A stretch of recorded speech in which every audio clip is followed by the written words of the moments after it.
नमस्कार, एक बार फिर से आप सभी का स्वागत है संस्कृति आईएएस के इस प्लेटफॉर्म में। मेरा नाम है प्राची मिश्रा और आज हम बात करने वाले हैं बहुत ही इंपॉर्टेंट टॉपिक के बारे में अगेन, जो कि आपका है क्या बिल से संबंधित। बिल कौन सा है? पोस्ट ऑफिस बिल 2023 जो पास हो गया था 2023 में ही, एक साल पहले, लेकिन प्रभाव में नहीं आया था। वो बिल अब आपका प्रभाव में आ चुका है 18 जून से। तो इसी के बारे में हम डिटेल एनालिसिस करेंगे, एक एक पॉइंट को समझते हुए चलेंगे, किन सेक्शन में बदलाव किए गए हैं, क्या क्या बदलाव किए गए हैं और इसके बदलाव से अब क्या नए नियम जो होंगे जुड़ जाएंगे और अब हमें क्या चेंजमेंट देखने को मिलेगा पोस्ट ऑफिस से रिलेटेड। देखिए, अभी तक हम पोस्ट ऑफिस को सिर्फ इतना ही समझ पाते थे कि वो क्या कार्य करता है, एक जगह से पत्र लेता है और दूसरी जगह पर दे जाता है।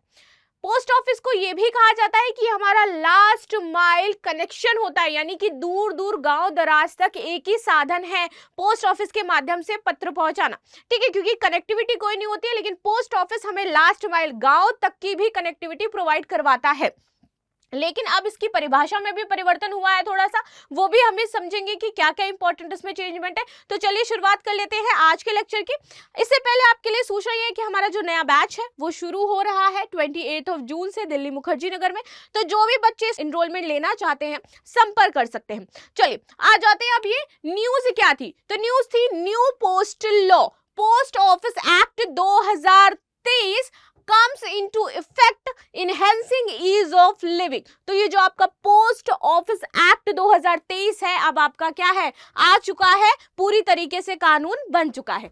देखिए, हाल ही में भारत सरकार ने नए डाक कानून डाकघर अधिनियम 2023 के प्रावधानों को प्रभावी करने हेतु तो अधिसूचना जारी की है। ये था आपकी अधिसूचना पत्र जो भारत सरकार के द्वारा जारी किया गया था। और आगे आ जाते हैं, इसमें और चीजें समझते हैं कि किस किस हिसाब से इसमें चीजें की गई हैं। ठीक, बात कर लेते हैं भारतीय डाकघर अधिनियम 1898 को, जिसको रिप्लेस किया गया है हमारे 2023 का ये जो लॉ है उसके द्वारा। 1898 लॉ के बारे में थोड़ा सा समझ लेते हैं। 1898 जो आपका डाकघर अधिनियम है इसको जान लेते हैं और साथ ही साथ थोड़ा सा हिस्ट्री भी समझेंगे कि कैसे कैसे ब्रिटिश काल के दौरान जो हमारी डाक प्रणाली थी वो कैसे थी, सबसे पहले कहां पर डाक व्यवस्था शुरू की गई थी। देखिए, ईस्ट इंडिया कंपनी ने अपना जो पहला डाकघर था भारत में वो खोला था 1727 में। ये याद रखिएगा, कब खोला था? 1727 में। और लॉर्ड डलहौजी ने भारतीय डाकघरों को राष्ट्रीय महत्व के एक अलग संगठन के रूप में मान्यता दी थी। कोलकाता के जनरल पोस्ट ऑफिस का वर्तमान स्थल प्रथम फोर्ट विलियम का स्थल था। ठीक है, ये तो हमें पता चला। और क्योंकि ये ब्रिटिश काल से संबंधित ही आपका लॉ था, इसीलिए इसको चेंज किया गया। सरकार का कहना था कि ब्रिटिश कॉलोनियल रूल के समय जितने भी इस तरीके के अधिनियम आए हैं तो वो उस टाइम के रूल एंड रेगुलेशन के अकॉर्डिंग बने हैं, जिसमें अब चेंजमेंट की थोड़ी सी आवश्यकता है। इसी को देखते हुए इसमें चेंज किया जा रहा है। लेकिन आप देखोगे कि जब इसमें चेंज के लिए बात चल रही थी, जब इसको लोकसभा राज्यसभा में पेश किया गया, तो बहुत सारे जो नेता थे उन्होंने इसको क्रिटिसाइज भी किया कि इसमें बहुत सारी चीजें जो है वो गलत है। अगर आप चेंजमेंट की बात कर रहे हो तो आप इसको पूरी तरीके से चेंज करो, ना कि जस्ट मॉडिफाई करो। आपने क्या किया है कि सेक्शन तो वही था, लेकिन आपने उसमें थोड़ा बहुत जो भाषाई चेंज है वो आपने जस्ट कर दिया है। यहां पर ऐसी भी बातें निकल के सामने आ रही थी। चलिए अब देख लेते हैं कि ये बिल पिछली साल किस किस प्रकार से पेश किया गया और कहां कहां पास हुआ। शुरुआत कर लेते हैं सबसे पहले इस बिल की। जो पोस्ट ऑफिस बिल था आपका, यहां पर शायद आपको दिखाई दे रहा होगा क्योंकि ये थोड़ा सा छोटा है, आपके पीआईबी में न्यूज आई थी। ये राज्यसभा में इंट्रोड्यूस किया गया था आपका 10 अगस्त 2023 को। ये देखिए राज्यसभा में कब आया। इसके पश्चात जब ये 10 अगस्त को आता है राज्यसभा में, बहस छिड़ती है। इसके बाद ये पास कब होता है? तो ये पास हो जाता है आपका 4 दिसंबर 2023 को। इसी के तुरंत बाद ये लोकसभा में पेश किया जाता है 13 दिसंबर को। लोकसभा में पेश कब होता है? 13 दिसंबर को। पास कब होता है? 18 दिसंबर को ये लोकसभा से भी पास हो जाता है। लेकिन आप सभी को पता है कोई भी बिल यदि लोकसभा एंड राज्यसभा दोनों से पास कर दिया गया है तो एंड में उसके प्रेसिडेंट के हस्ताक्षर होना उसमें आवश्यक हो जाता है। तो प्रेसिडेंट इसमें 24 दिसंबर 2023 को अपने सिग्नेचर करती हैं और फाइनली ये क्या बन जाता है? कानून बन जाता है। तो ये आपका कानून बन चुका था 24 दिसंबर को, जब हमारे ऑनरेबल प्रेसिडेंट ने इस पर साइन किए। लेकिन ये अब प्रभाव में कब से आना था? तो यहाँ पर मेंशन किया गया है कि 18 जून 2024 से आपका ये प्रभाव में आ जाएगा, यानी कि कल से अब ये प्रभाव में आ चुका है। ये हमने समझ लिया। अब हम इसमें समझेंगे फाइनली क्या चेंजमेंट हुए हैं। अगर हम पोस्ट ऑफिस के बारे में बात करें तो हमें ये भी पता चलना चाहिए कि डाकघर मंत्रालय किसके पास है, तो ज्योतिरादित्य सिंधिया के पास वर्तमान में आपका डाकघर मंत्रालय आ जाता है, तो उनका नाम जरूर याद रखिएगा।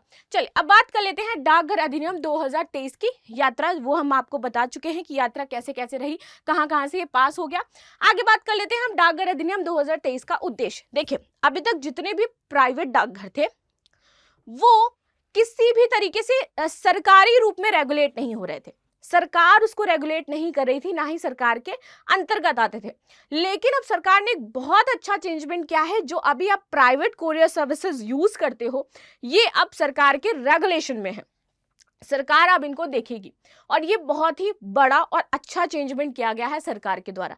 देखिए रेगुलेट कैसे करेगी, कई बार ऐसे अगर सरकार को लगता है कि कोई सामान ऐसा है जो अनऑथराइज है, वहां तक नहीं पहुंचना चाहिए, ठीक है, और या फिर इस सामान में कुछ उन्हें संदेह है कि ऐसा सामान ये भिजवाया जा रहा है तो राष्ट्र के लिए थ्रेट हो सकता है, तो इस प्रकार से यदि कोई भी सामान है किसी प्राइवेट इंसान ने भिजवाया है किसी तीसरे इंसान के लिए, वो उसका पर्सनल पार्सल है, लेकिन तब भी सरकार को अधिकार है कि वो उस प्राइवेट कंपनी जो डाक कर रही है, जो पोस्ट कर रही है, उसको वहां जा करके देख सकती है, ओपन कर सकती है, अगर थ्रेड है तो उसके लिए वो कार्यवाही भी कर सकती है। तो यहाँ पर पूरी तरीके से उस प्राइवेट जिसने भेजा है, जो भी कोरियर अथॉरिटी है, उसके ऊपर एक्शन लिया जाएगा, जिस व्यक्ति ने भेजा है उसके ऊपर भी एक्शन लिया जाएगा।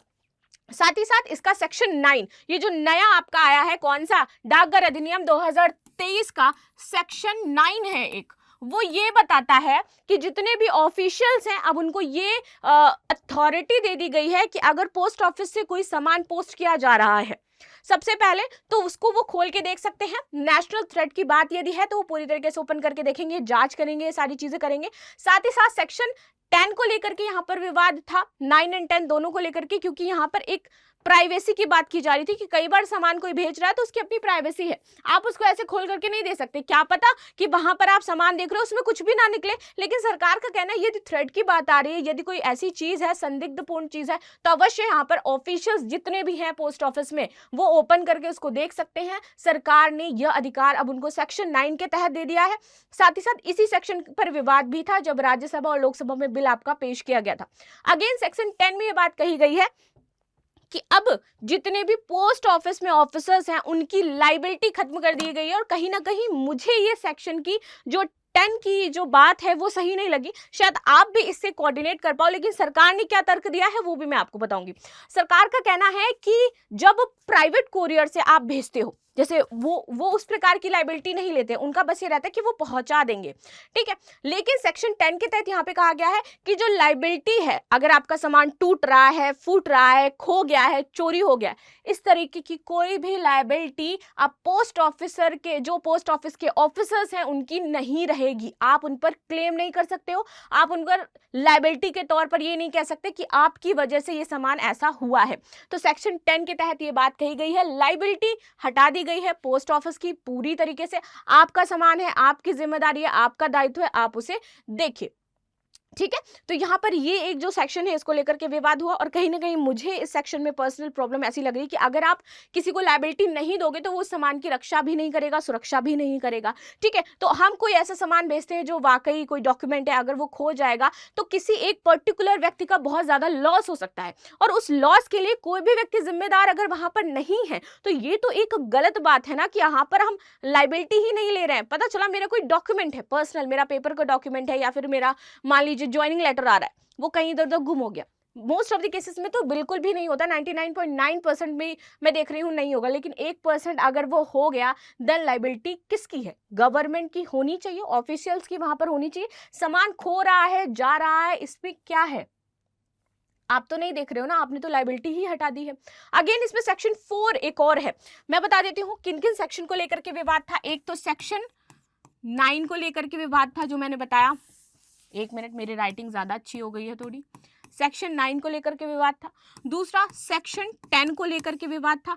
उसके बाद सेक्शन 4 को लेकर के विवाद था।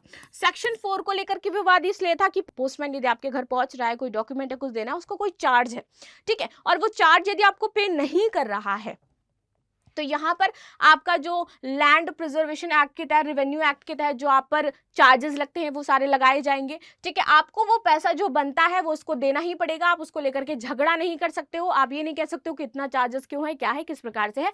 तो इन सारी चीजों को लेकर के यहाँ पर प्रॉब्लम्स हो रही थी। अभी शायद आपको समझ में आया होगा कि क्या चीज मैं आपको बताना चाह रही थी। लेकिन आगे देखते हैं। नागरिक केंद्रित सेवाओं, बैंकिंग सेवाओं और सरकारी योजनाओं के लाभों को अंतिम छोर तक पहुंचाने के लिए एक सरल विधायी ढांचा तैयार किया गया है इसके तहत। यही मैंने पॉइंट आपको पहले बताया था कि बैंकों से रिलेटेड लोगों को बस इतना पता है कि वो लेटर ट्रांसफर करता है इधर उधर, लेकिन बहुत सारी सरकारी योजनाएं हैं, ये एक तरीके के बैंक का भी कार्य करता है। बहुत सारी ऐसी सरकारी योजनाएं हैं जो बैंकों के माध्यम से लोगों तक पहुंचाई जाती हैं। आप उसमें इन्वेस्टमेंट भी कर सकते हो, बैंक खाते की तरह एक ट्रांजेक्शन वहां पर आपको साथ ही साथ वो आपको एक तरीके का, जैसे आप डीमेट अकाउंट बना रहे हो, कोई भी अकाउंट बना रहे हो, बैंक में डाल रहे हो, तो वो आपको कुछ इंटरेस्ट रेट देते हैं ना, वैसे ही आपको पोस्ट ऑफिस भी इंटरेस्ट देता है कि आपने एक साथ अमाउंट फिक्स कर दिया तो उसका इंटरेस्ट आपको मिलता रहेगा साल भर, महीने भर, साल दर साल, जिस भी तरीके से होगा वो मिलता रहेगा।